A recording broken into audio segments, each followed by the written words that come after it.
Narito na ang mga pinaka-nakakatakot na nilalang na nakunan ng video at tinitiyak ko na mapapasubscribe ka sa channel na ito kapag ito ay napanood mo.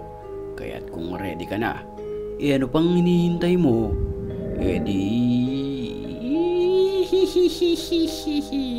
Tara na!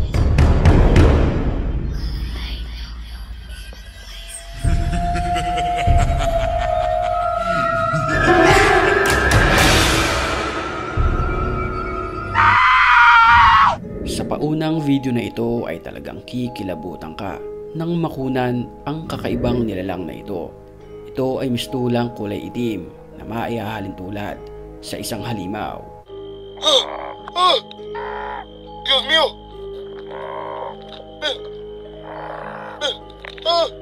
Tiene el pico de un cuervo. May mga nagsasabi na posibleng ito ay isang matandang unggoy lamang.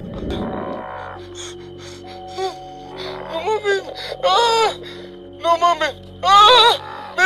Subalit, ang nilalang na ito ay nakadamit lang pala na kulay itim at mahaba ang buhok.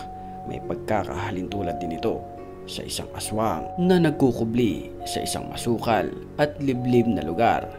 Trae un pico. Trae un pico. Padre nuestro que estás en el cielo, santificado sea tu nombre. Sa mga oras na iyon, gustong-gusto niyang sugurin ang kumukuha ng video. Dali-dali naman tumakbo ang may hawak ng kamera. Señor, tu voluntad en la tierra como en el cielo. Danos nuestro pan de cada día. Perdona nuestras ofensas. Sa video naman na ito, nakakapangilabot ang nasulyapan ng isang lalaki sa labas ng kanilang bahay. Sa mga pagkakataong iyon, gustong-gusto niyang gisingin ang kanyang mga magulang para ipakita ito. Papá, mamá, papá, pare, hay alguien llorando aquí, venga, venga, papi, Maririnig sa video na tila umiiyak ang isang babaeng nakaputi na nasa kalsada.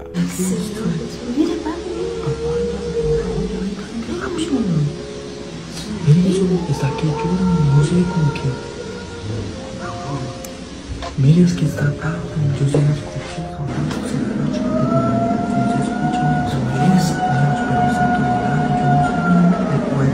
Gusto man nilang makita ang itsura nito pero natatakpan ng kanyang buhok ang mukha ng babae kaya napakalaking palaisipan kung bakit ito umiiyak sa 10 oras ng hating gabi.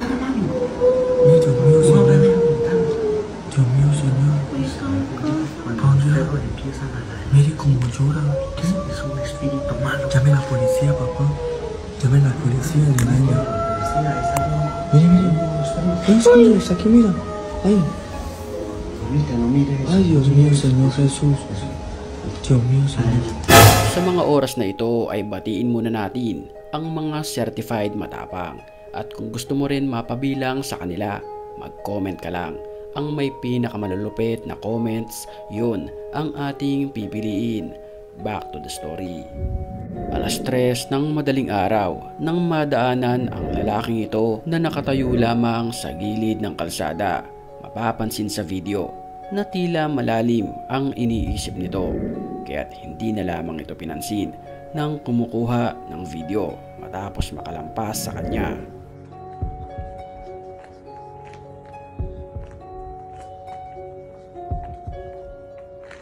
Sa pangalawang paglingon niya ay nakaharap na ito sa kanya, kaya't dali-dali nang tumakbo ang lalaking may hawak ng kamera.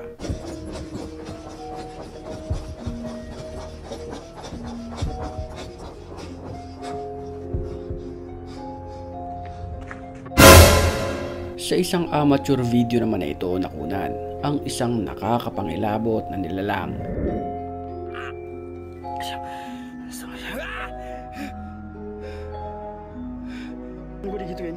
Sa isang liblib na lugar na ito, kanilang na-videohan ang nilalang na kanilang kinakatakutan.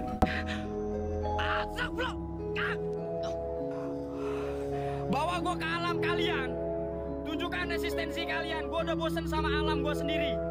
Kalau sini berani. Ya Kang. Dito nakunan ang isang nilalang na mahaba ang buhok at may apoy sa magkabilang kamay. At sa mga oras na iyon, tila nagriritual ang nilalang na ito dahil sa nasaksihan ng lalaki ay dali-dali na itong tumakbo papalayo.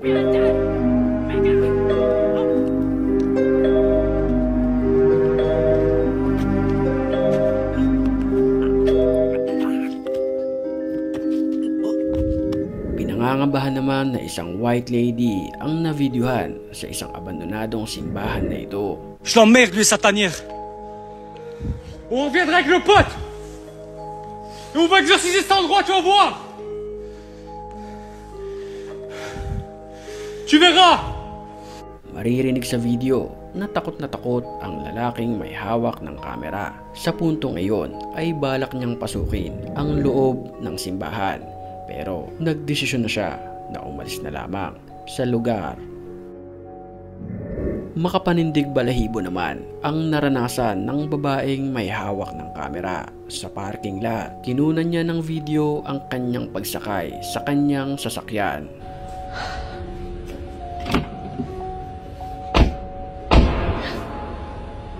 Sa mga pagkakataong iyon ay nakakaramdam siya na may nilalang na sumusunod sa kanya.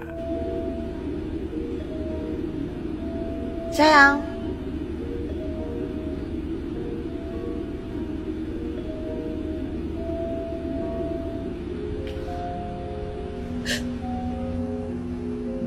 Kahit punong-puno siya ng takot, ay kinunan niya pa rin ito ng video para na rin sa kanyang kaligtasan.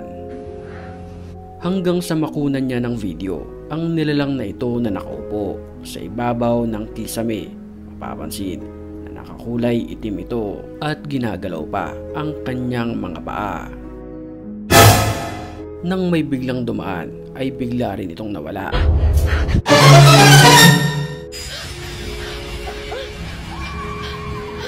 Dahil sa kanyang nakitang harap-harapan ay dali-dali na itong pumasok sa kanyang sasakyan.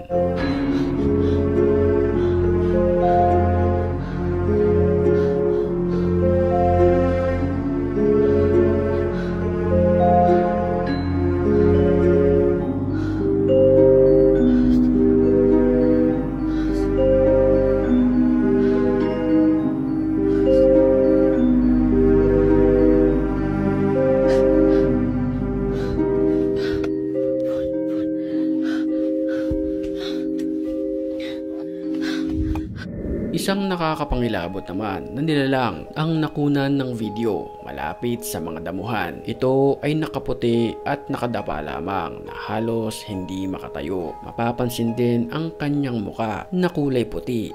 Malaki ang kanyang mga mata at nakanganga.